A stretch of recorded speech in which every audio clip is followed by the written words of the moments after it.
भरता। रुद्रपुर नाम के एक छोटे से कस्बे की गलियों में बसा था यादव परिवार। घर बड़ा था और परिवार भी। गंगा देवी के 2 बेटे और 2 बहुएं थी। एक शाम उस घर की रसोई में घर की बड़ी बहू सुनैना ने तय किया कि रात के खाने में आलू, साग, पनीर का भरता बनेगा। तभी छोटी बहू राधिका ने अपनी जेठानी को टोकते हुए कहा, दीदी आज आलू, साग, पनीर का भरता। आप जानती हैं ना, पिताजी तो ऐसी चटपटी चीजें पसंद ही नहीं करते, उन्हें हल्की सब्जी चाहिए। सुनैना मुस्कुराते हुए बोली, अरे भरता हल्का ही होता है राधिका, पालक और साग में तो सेहत है, पनीर से ताकत और आलू से स्वाद। मुझे तो लगता है सब खुश हो जाएंगे, अब तो भरता ही बनेगा। हाय, मुझे मेरे बचपन की याद सता जाती है सुन के। ये सुनते ही राधिका की आंखों में हल्की चिंगारी चमकी। मतलब आप अपने मन की ही बनाएंगी, चाहे किसी को अच्छा लगे या ना लगे। रसोई में दोनों की आवाजें आने लगी। तभी सासू माँ गंगा देवी रसोई में आती। क्या हो रहा है यहाँ? सुबह से कान खा रही हो दोनों, खाना बनाने आई हो या लड़ाई करने? माँ जी, मैं तो ये सोच रही थी कि आज आलू, साग, पनीर का खाना बना दूं, आलू, साग, पनीर का भरता बनाकर सबको खुश कर दूं। अरे सुनैना, तुम हमेशा नया नया करने चली जाती हो, कभी तो वही पुराना सादा खाना बना दिया करो। तुम्हारे ससुर को जरा भी मसालेदार पसंद नहीं और बच्चों का भी पेट खराब हो जाएगा इतनी तली चटपटी चीज से। तभी देवरानी झट से बोल पड़ी, देखा दीदी, मैं तो पहले ही कह रही थी। सुनैना का मन भारी हो गया। ठीक है माँ जी, अगर आपको नहीं चाहिए तो मैं सिर्फ दाल चावल और हल्की लौकी की सब्जी बना देती हूँ, पर मुझे तो वही भरता बनाने का मन था। उसी समय सुनैना का पति राजीव अंदर आया। उसने बहस की आवाजें सुनी तो पूछा, क्या बात है, रोज यही झगड़ा क्यों होता है? राधिका ने तुरंत कहा, भैया दीदी तो बस अपनी मनमानी करती हैं, पिताजी की बीमारी का ध्यान नहीं है इन्हें। पनीर, आलू, साग का भरता बना रही है, जबकि दीदी को भी पता है कि पिताजी को मसाले बर्दाश्त नहीं। ये सुनकर राजीव ने सुनैना की ओर देखा और गुस्से में बोला, सुनैना तुमने फिर वही किया, हर बार अपनी सोचना और किसी की नहीं। सास और देवरानी के साथ पति का रूखा व्यवहार देखकर सुनैना की आंखों में आंसू भर आए। राजीव, तुम हमेशा मुझे क्यों दोष देते हो? कभी मेरी मंशा समझने की कोशिश की है? रोज वही फीकी सब्जी खाते खाते सब ऊब गए हैं, बच्चे भी रोटी ढंग से नहीं खाते, सोचा भरता बना दूं, सेहत भी और स्वाद भी। इसमें गलत क्या है? आलू और पनीर के बहाने से वो लोग साग भी खा लेंगे और कभी तो हम भी अपने मन का बना सकते हैं ना। सुनैना की बात सुनकर राजीव चुप रहा और रसोई से बाहर आ गया। मैं नहीं बना रही फिर खाना, जिसको जो खाना है खाए, जो बनाना है बनाए, मेरी बला से। गुस्से में वो भी रसोई से बाहर आ गई। ओफो, ये कैसे एकदम भंवरे की तरह तिलमिला उठती है। छोटी बहू, एक काम कर, तू कम मसाले वाली दाल ही बना दे रोटी के साथ। अब सबके साथ वो कम मसाले वाली दाल बनाने लगी। उस रात सब खाने के लिए एक साथ टेबल पर बैठे, लेकिन सुनैना कमरे से बाहर नहीं आई। कब से मन था उसका कि वो अपनी माँ का बनाया हुआ बचपन में खाया जाने वाला आलू, साग, पनीर भरता बनाए, लेकिन सबके मना करने पर वो चुप रही और इसका गुस्सा उसने खाने पर निकाला। उस रोज ना तो उसने खाना बनाया और ना ही खाया। अगले दिन भी वो रसोई में गई और सबके लिए चाय बनाकर ले आई। फिर कुछ देर बाद, माँ जी नाश्ते में क्या बनाना है?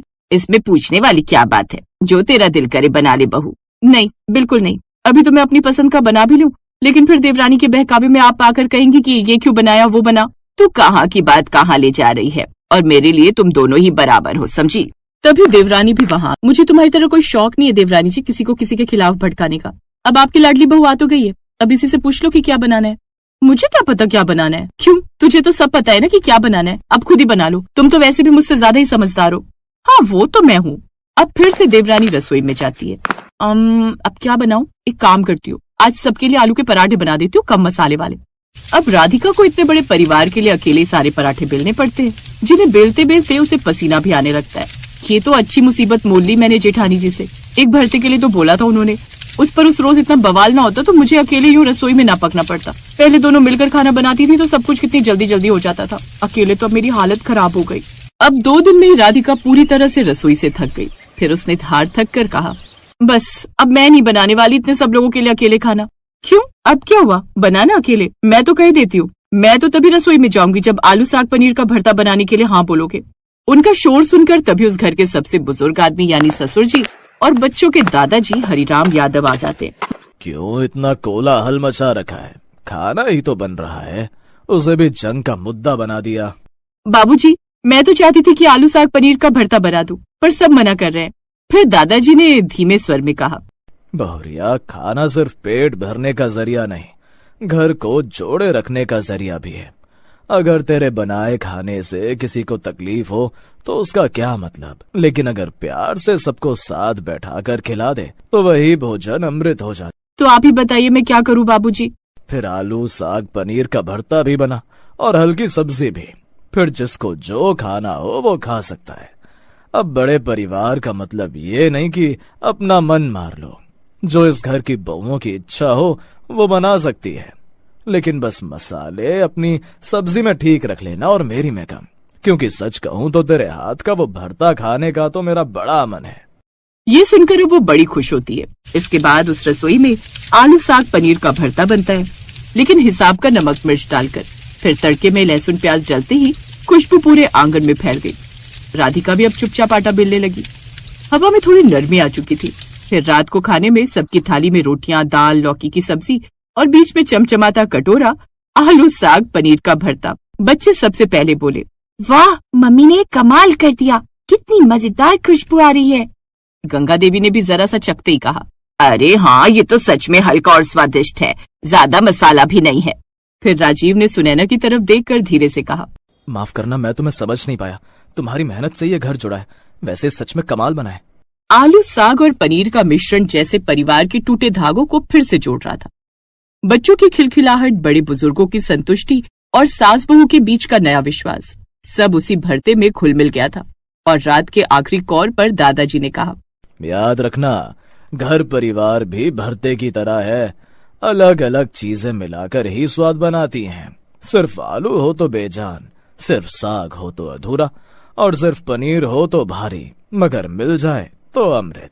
दादाजी की ये बात सुनकर सभी मुस्कुरा दिए। उस रोज का आलू साग पनीर का भरता पूरे घर की कड़वाहट को मिठास में बदल गया।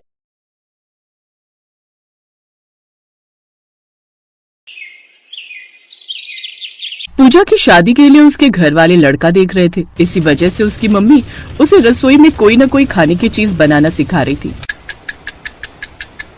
मम्मी, मैं कितनी मर्जी कोशिश कर लूं, मैं ठीक से चावल नहीं बना पा रही हूँ। बताया तो था कि ठीक से नाप कर पानी डाला कर, तू फिर वही गलती दोहरा देती है। अगली बार जब मैं खाना बनाने खड़ी होंगी तो तू साथ खड़ी हो जाना और बिल्कुल ध्यान से देखना कि मैं कैसे चावल बनाती हूँ। ओके मेरी प्यारी मम्मा। पूजा की माँ, लड़के वालों ने पूजा को पसंद कर लिया है। कल हमें रेस्टोरेंट में बुला रहे, वो चाहते हैं कि कल ही रोका कर दे। कल? फिर तो हमें भी तैयारी करनी होगी। चावल की बात बीच में ही रह गई और पूजा की शादी की तैयारियां शुरू हो गई। खूब धूमधाम से पूजा की शादी हुई। शादी के बाद पूजा अपने ससुराल पहुंची। पूजा ने सबके लिए हलवा बनाया और सबने हलवे की बहुत तारीफ की।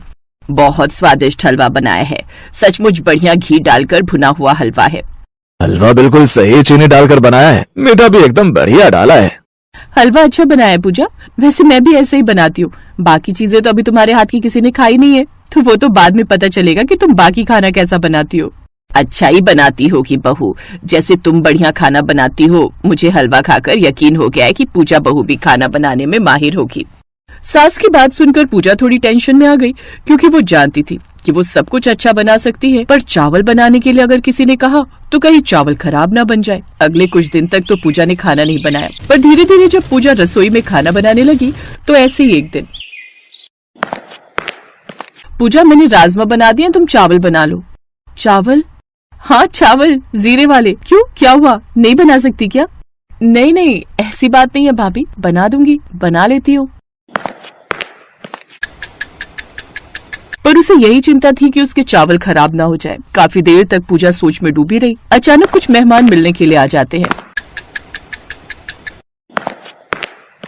क्या बात है पूजा, तुमने अभी तक चावल नहीं बनाए? तुम्हें पता है ना, मामा जी, मामी जी वगैरह सब खाने के समय आए तो राजमा बने हुए हैं। तुम्हें एक चावल बनाने के लिए बोले, तुमने अभी तक वो भी गैस पर नहीं चढ़ाए।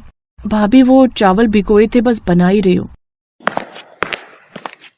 अब पूजा के पास चावल बनाने के सिवा और कोई चारा नहीं था, क्योंकि पहले ही अलका उसे 2 बार टोक चुकी थी। पूजा ने चावल बनाना शुरू किया। बीच बीच में उसकी जेठानी उसे देख रही थी। पूजा, ऐसे काम नहीं चलेगा। देखो मैं इतने काम एक साथ कर लेती हूँ और एक तुम हो जो एक काम करने में घंटों लगा देती हो। अब जल्दी से चावल बना लो, मेहमानों के लिए खाना लगाना है। अलका बार बार उसे चावल के लिए बोलने आ रही थी, पर हर बार की तरह इस बार भी पूजा के चावल पूरी तरह से चिपक कर घुट गए थे। बन गए चावल? एक काम करो, तुम डाइनिंग टेबल पर ले आओ, मैंने सब कुछ लगा दिया है, मैं सलाद रख रही हूँ। पूजा ने चावल बर्तन में निकाले और सबके लिए डाइनिंग टेबल पर ले गई। अरे वाह, आज तो नई बहू के हाथ के चावल खाने को मिलेंगे। पूजा बहू, हमें पूरा यकीन है कि तुमने बढ़िया चावल बनाए होंगे। लाओ भाई, राजमा भी दो और चावल भी। पूजा चावल के बर्तन से ढक्कन हटाती है तो सब लोग जब चावल की तरफ देखते हैं तो हक्के बक्के रह जाते हैं। ये क्या है पूजा, तुमने तो चावल की जगह चावल का भरता बना दिया। ये कैसे घुटे हुए चिपके चावल बनाए? मुझे नहीं पता था कि तुम चावल नहीं चावल का भरता बनाओगी। सॉरी, ये सच है, मुझे चावल बनाने नहीं आते। कोई बात नहीं बहू, हम ऐसे ही मिक्स करके खा लेंगे। लाओ दे दो। मामी जी मैं दूसरे चावल बना लाती हूँ। अलका बहू जाकर रोटी सेक लो। सॉरी मामा जी, सॉरी मामी जी। कोई बात नहीं बेटा, बार बार सॉरी मत बोलो, कभी कभी कुछ चीजें नहीं बनानी आती। देखो तो हमने तो खा भी लिए। पूजा अलका से रोटी ले आओ, उसने बना ली होगी। कुछ देर बाद जब मामा मामी चले गए तब अलका ने तूफान खड़ा कर दिया।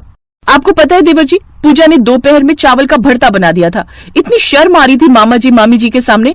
बताओ तो वो क्या सोच रहे होंगे कि छोटी बहू को चावल बनाने नहीं आते। पूजा की जेठानी इतना शोर मचाकर उसका अपमान कर रही थी कि पूजा की आंखों में आंसू आ गए।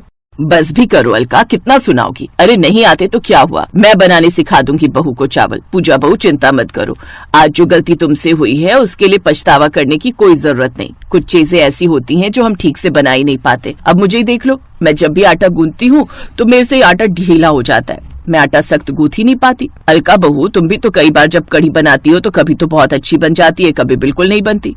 तो क्या इसमें तुम अपने लिए ढिंडोरा पीटती हो कि तुमसे चीज अच्छी नहीं बनी?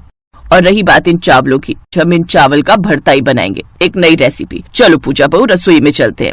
तुम मुझे प्याज, टमाटर, हरी मिर्च, लहसुन, अदरक सब कुछ काट कर दो। मैं इन चावल का भरता बनाऊंगी और कल से मेरी ड्यूटी शुरू होगी तुम्हें चावल बनाना सिखाने की। अपनी सास की बात सुनकर पूजा के चेहरे पर सुकून की मुस्कान आ जाती है। पूजा की सास चावल का भरता बनाती है क्योंकि वो जानती थी कि पूजा ने भले ही चावल घुटे हुए बनाए हैं पर दिल से बनाए हैं, इसलिए वो पूजा के बनाए हुए चावलों का मान रखती है और सबको चावल का भरता बहुत ही टेस्टी लगता है। वाह प्रकाश की माँ, तूने तो नया ही तरीका अपनाया चावल से भरता बनाने का। बड़े स्वाद लग रहे हैं तुम। पूजा बहू, एक काम करो, तुम चावल बनाना सीखना छोड़ ही दो। तुम ऐसे ही चावल बनाया करो, तुम्हारी सास इनका भरता बना दिया करेगी। क्यों भाई? नहीं नहीं, चावल भी सीखेगी हमारी बहू। ये अलग बात है कि कभी कभी ये भी ट्राई किया करेंगे, पर बहू को मैं ऐसे चावल बनाना सिखाऊंगी कि चावल का एक एक दाना अलग होगा। अगर चावल खिले खिले बनाने हैं तो सबसे पहले उन्हें बनाने का तरीका सिखाऊंगी। कुकर में कैसे बनाने हैं, खुले में कैसे बनाने हैं, सब तरीके अलग अलग होते हैं। कितने चावल, कितना पानी, हर किसी का अपना हिसाब होता है, पर चावल ऐसे बने होने चाहिए कि बर्तन से एक दाना भी ना चिपके। वही सबसे बढ़िया चावल बनने की पहचान होती है। थैंक यू माँ जी, आपकी जैसी सास पाकर सचमुच मैं बहुत खुश हूँ। सॉरी पूजा, कल मैंने कुछ ज्यादा ही बोल दिया था, पर मैं भी तुम्हारी अच्छी वाली जेठानी हूँ। मुझे पता है भाभी, आप भी बहुत अच्छे हो और यहाँ पर सब बहुत अच्छे हैं। सब मुझे समझते हैं और बहुत प्यार देते हैं। पूजा की सास उसे चावल बनाने का सही तरीका बताती है। कुछ दिनों बाद पूजा बहुत अच्छे बढ़िया खिले खिले चावल बनाना सीख जाती है, पर कभी कभी उसके ससुराल में अब चावल का भरता भी बनने लगा, क्योंकि कहीं न कहीं पूजा के हाथ के बने चिपके चावल एक नई पसंदीदा डिश बन गए थे।